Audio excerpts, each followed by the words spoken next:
Welcome back to Movie Recapped. Today I will show you a crime, drama, horror film from 2009, titled The Loved Ones. Spoilers ahead. Watch out and take care. The film opens with Brent, a teenage boy driving through the countryside with his father Dan in his old car. While teasing each other over the state of the vehicle and their tastes in music, Dan takes out and lights a cigarette, which Brent disapproves of.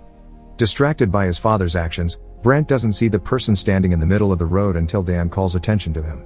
Brent manages to dodge the stranger at the last second, but the car crashes against a tree, killing Dan. 6 months later, we find Brent at school chatting with his best friend Jamie. They discuss their plans for prom, and Jamie shares some plan and protection with Brent, encouraging his friend to have fun. The moment is interrupted when a classmate of theirs and certified goth, Mia, walks in to use her locker, completely ignoring the presence of both boys next to her. Jamie stares at her, speechless and obviously infatuated.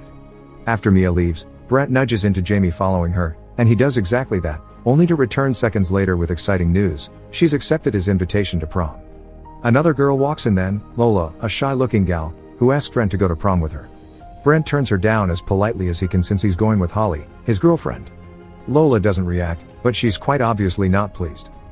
After classes are done, Brent leaves the school to meet with Holly at the doors, who offers a ride because she's finally passed her driving test. Brent asks her to guess who has invited him to the dance but doesn't offer an answer. They end up making out in Holly's car, where she keeps asking for the answer to his previous question. He doesn't reply at first, asking for more layers of clothes to be lost before he replies.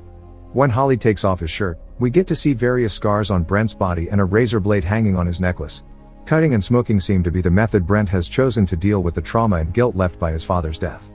As their making out becomes more intimate, the couple becomes unaware of their surroundings and, most importantly, of the fact Lola is outside the car watching them through the window with increasing irritation. A couple of hours later, Holly drives Brent to his house and asks him if he should pick him up there for prom, since his mother doesn't know she's gotten her license yet. It seems Brent and cars are a touchy topic in the household, but he promises he'll tell her later. He doesn't return Holly's "I love you," but as he gets off the car, he finally shares with her the answer to his question: it was Lola who invited him to prom. After Holly is gone, he enters his house and goes directly to his room, where he is writing some stuff down in the dark while listening to heavy metal music. His mother, Carla, interrupts him, expressing disapproval when she learns Holly will be driving Brent to prom. The way she words things makes Brent think she blames him for his father's death. Feeling angry and frustrated after such a talk, Brent leaves the house together with his dog, heavy metal music playing on his earbuds and the necklace held so tightly in his fist that it hurts him. He should be getting ready for prom, as we see Holly doing in her own place, but instead he enters a rocky, isolated area where he starts climbing a cliff and enjoying the thrill of the danger. Once he makes it to the top, he smokes while listening to his music, which doesn't allow him to hear his dog barking angrily at something. His mother tries to reach him on his phone, but he ignores the call just as a figure approaches him from behind and covers his face with a piece of cloth, intending to knock him out. Brent tries to fight back with no luck, and during the struggle, his phone is kicked away. The stranger takes a sleeping Brent away on their truck. Meanwhile, back in town, Jamie is picking Mia up at her house. She doesn't look very excited at the prospect of prom, only getting more annoyed when her mother and father, a police officer, ask them to wait so they can take a picture. In another part of town, we see a very excited Holly arriving at Brent's place, only to be approached by his mother, who a moment ago was at the cliffs, worriedly looking for her son. She asks Holly if she's seen Brent, but we all know she hasn't. Night falls. Jamie and Mia are on their way to prom. Holly and Carla continue to try to reach Brent on the phone to no avail, but they finally get a clue when they hear whining outside. Brent's dog is back and he's quite hurt. Carla calls Mia's father, Mr. Valentine, to tell him about what happened, but the cop doesn't take her seriously at first since Brent disappears for hours often. During this conversation, his wife shows obvious distress, as if this brought back old, painful memories. Mr. Valentine changes his mind and takes the problem seriously when Carl tells him their dog had been stabbed. Said dog is now in Holly's car, who is trying to take him to the vet while Carla talks to the police officer, but she stops the car when she realizes the dog hasn't survived the trip. 2 different cars are followed next. First, Jamie's. He and Mia have made it to prom and they enter the school ground together, although Mia is obviously not in her best condition. The other car is the truck that kidnapped Brent, which is stopped in the middle of the road so its driver can pick up the dead animal. The truck then goes on until they make it to a house in the middle of the countryside, and when the canvas covering the back is lifted, the kidnappers are finally revealed. It's Lola and her father, Eric. Lola is worried that Brent may have died, but Eric checks his pulse and assures her he isn't, which makes her bend over Brent and check herself by putting her ear on his chest and making sounds to the rhythm of his heartbeat. Lola and Eric enter the house, carrying Brent with them. Lola goes to her very unsettling and honestly kinda creepy room to update her scrapbook with a picture of Brent. Her father interrupts her when he brings him a gift, a pink dress and a pair of shoes to match. He intends to leave while she changes, but she asks him to stay so he can tell her how she looks, which ends up with Eric giving her daughter's undressed very inappropriate glances. They go to the dining room then, where Brent is waking up to find this strange house decorated to simulate prom. He's been changed into a suit and tied to a chair in front of table where other 3 people also dressing rather nicely sit: Lola, Eric and a woman with a round scar on her forehead that Lola calls Bright Eyes. She seems to be out of it. Eric leaves his seat to grab Brent so Lola can inject bleach into his throat to destroy his vocal cords. They smile and tease Brent while doing it, as if it was just a cute little game. After the injection is done, Lola sits on Brent's lap and asks her dad for a picture. Eric takes it, but asks for a second one together with Bright Eyes. Lola isn't happy with this idea but accepts anyway. Bright Eyes is dragged onto Brent's lap as well, and she yells when Lola pulls her hair for the photograph. Back in the school, Jamie and Mia drink and smoke inside the car while listening to heavy metal, not joining the party just yet. In contrast to this, we see Lola's house again, where she and her father are enjoying takeout chicken while Brent tries to undo the knots of the rope that ties him and Bright Eyes stares at nothing. Lola finds a wishbone in her chicken and offers it to her dad to make a wish together. Eric wins it and, even when he swears he's made a wish for her, Lola is not amused. Incredibly annoyed, Lola asks her father who looks prettier, she or Bright Eyes. Feeling stuck between a rock and a hard place, Eric replies that both look pretty, which makes Lola even angrier. She starts force-feeding chicken and milk to Bright Eyes and, when she realized Brent is watching, decides to try to do the same to him while using baby talk. Since Brent won't open his mouth for her, Eric stands up and goes to pick a hammer that he brings back to the table as a threat. It works. Brent nods his answer to Lola's, "Isn't finger-licking good question?" He also asks for the toilet, and Lola tells him he'll be allowed to go if he licks her finger first. He obeys, and the not-so-innocent enjoyment Lola is getting from it causes her jealous dad to stop them. Brent still needs to go to the toilet, or so he claims, since he's most likely attempting to escape, but Lola, instead of taking him to the bathroom, chugs a glass of milk and then holds against his now open zipper so he can pee in it. When Brent doesn't manage to do so, he gets threatened again for possibly lying. He must pee before Lola counts to 10 or her dad will nail him to the chair with the hammer he used to hurt his dog. Brent pulls it off by 9. When Lola gets closer and threatens to cut his member, Brent kicks her back as he finally manages to free his hands from the ropes. He hops his way out of the house, since his legs are still tied, and hides under Eric's truck to have a hidden place where to cut the remaining rope off with his razor blade. Eric leaves the house and when he doesn't see Brent around, hops inside the truck to give him chase. Brent rolls away when the engine is turned on, believing to be safe now, but Eric pulls back and the truck lights instantly fall on his victim. Brent runs away and climbs a tree where the truck crashes when Eric goes after him. He walks around the tree without knowing what to do, but Lola arrives then with a flashlight that allows them to see Brent clearly among the branches. They start throwing rocks at him, laughing and clearly enjoying his pain, until Brent finally falls, first hitting the truck and then the ground. They take him back to the house, where he's tied to a chair again. Eric proceeds to hammer a knife on Brent's feet as punishment for hitting Lola. At first Lola just watches, but then she moves to sit on Brent's lap, asking him to cry. But he doesn't, which makes her frustrated and angry. At the same time, Mr. Valentine is investigating the cliff and finds Brent's phone and music player, which he takes back to Carla, who is waiting in her house with Holly and telling him how Brent believes she blames him for the accident, but she doesn't. Back with Brent, who's been seated between Eric and Lola and must endure how she shows him her creepy scrapbook.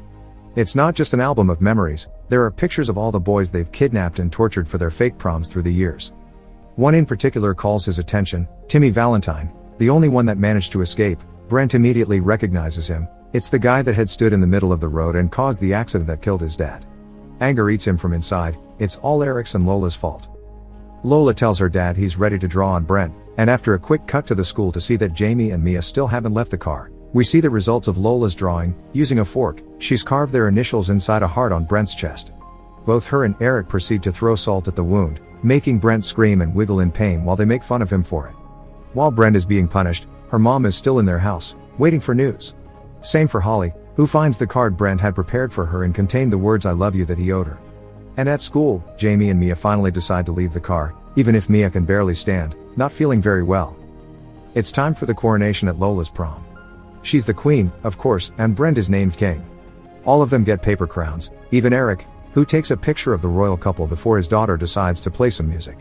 It's the actual school dance we see first, though Mia and Jamie are slow dancing together, and Mia starts touching Jamie's groin, getting stares from everyone around them and the attention of a teacher, who kicks them out of the party. Meanwhile, Lola is trying to dance with Brent as well while her father throws glitter at them. She explains to him that the song they're listening to is the one she wants to be played during her wedding, which she'll have when she finally finds her prince. Brent isn't her prince, however, so she asks her dad to dance with her instead.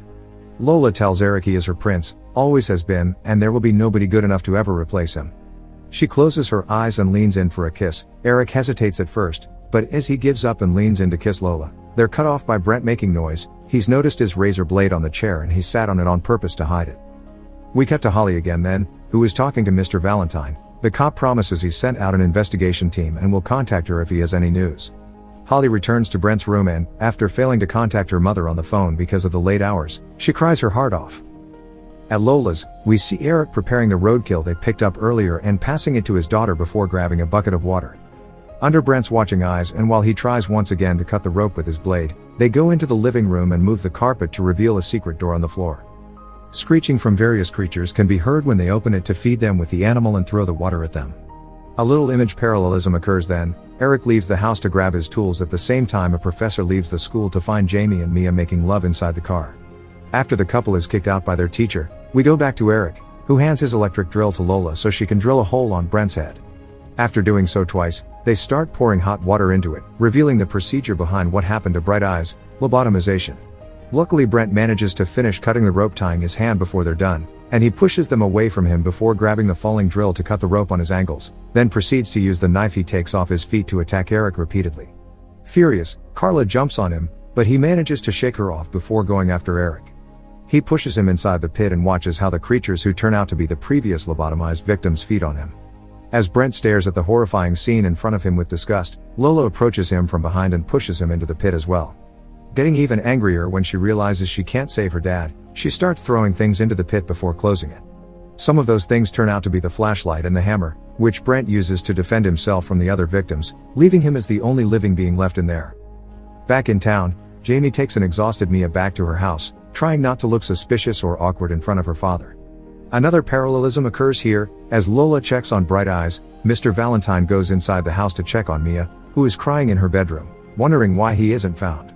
He goes back to his own bedroom then, and he tells his wife Mia is fine while looking at a picture on his night table. It's Timmy Valentine, the victim that escaped, his son and Mia's brother, the boy she's asking to be found. Another revelation happens while Lola puts a pillow on Bright Eyes' face to get rid of her. The woman had been Lola's mother. Speaking of revelations, Holly has one while sleeping on Brent's bed. He remembers him mentioning Lola's failed invitation to prom, so she decides to call Mr. Valentine and inform him of this. Mr. Valentine quickly gets in his car and drives to Lola's house, where he breaks in after seeing the blood on the floor through the window. He manages to find the pit thanks to the noises Brent is making by throwing bones at the doors, but right after he opens it, Lola appears behind him and pushes him in as he did with Brent. She walks back when he tries to shoot her with the officer's gun, then grabs the knife and Brent's necklace, which she puts around her own neck. Before leaving the house, she tells Brent that she'll go after Carla and Holly to hurt them like Brent hurt her and her dad. The doors of the pit are left open. Morning comes. Brent is still in the pit, and after watching the piles of bones for a while, he gets an idea. As this happens, Lola is walking along the road, barefoot, shoes and scrapbook one hand, knife on the other. When she sees a car in the distance, she quickly realizes that's Holly, who never heard back from Mr. Valentine. She throws the scrapbook at her car to make her stop, then jumps in to attack Holly. While the girls struggle in a fight, Brent is creating a pile of bones and bones that help him climb out of the pit. He wastes no time in escaping by using the police car Mr. Valentine had arrived with, driving at an insane speed. In a matter of seconds, he makes it to the spot on the road where Lola is chasing Holly. Brent quickly recognizes his girlfriend and drives around her, hitting Lola instead. As soon as he stops the car, Holly gets inside and cries when she realizes who is driving. They take a moment to reunite and bask in each other's presence, but they're interrupted by the painful groans of Lola, who is dragging herself on the road behind them, knife still in hand because she still wants her revenge. Brent sees her and, after sharing a look with Holly, he doesn't hesitate. He starts the car to run over her. Lola watches her end come to her in slow motion. With the danger and horrors finally over, Brent drives back to his home, where he and Holly reunite with Carla in a tight hug. Make sure to subscribe and turn on notifications so you can watch more videos like this. Thanks for watching.